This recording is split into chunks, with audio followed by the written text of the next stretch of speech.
তাহলে টাকা দিবে না তারা। এটা পরের বিষয়, ঠিক আছে? একদম টাইম টু টাইম হিসাব হবে। ওকে, আচ্ছা, এই যে কোশ্চেনটা করেছেন এই জন্য কথাটা বলেছি, কিন্তু অন্যভাবে বলতাম না আমি কথা। আচ্ছা, এখন আপনি আপনি সেটা বলেন, আপনার যে উত্তরটা পেয়েছেন।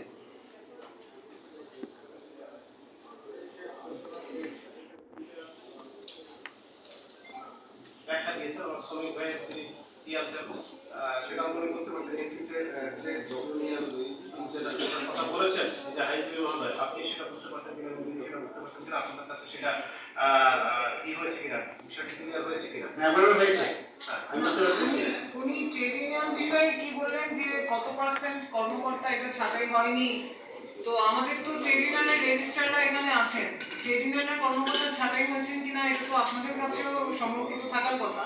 আর যদি না থাকে, আমাদের যে কর্মকর্তারা ছাঁটাই হয়েছে সেই নাম আমাদের কাছে আছে।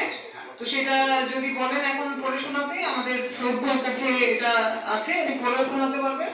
আর 499 জন সদস্য ওখানে কত পার্সেন্ট হলে ট্রেড ইউনিয়ন দেয় সেটা রেজিস্ট্রার অফ ট্রেড ইউনিয়ন ওনারা দায়িত্বে আছেন, চাকরিরত আছেন, ওনারা ভালোভাবে জানেন।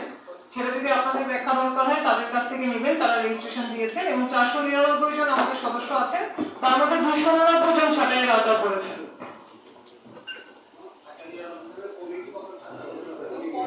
আর পরবর্তীতে বাকিরাও কিন্তু ইউনিয়নের সদস্য ছিলেন, মানে যারা ছাঁটাই করলো তারা সবাই ট্রেড ইউনিয়নের সদস্য।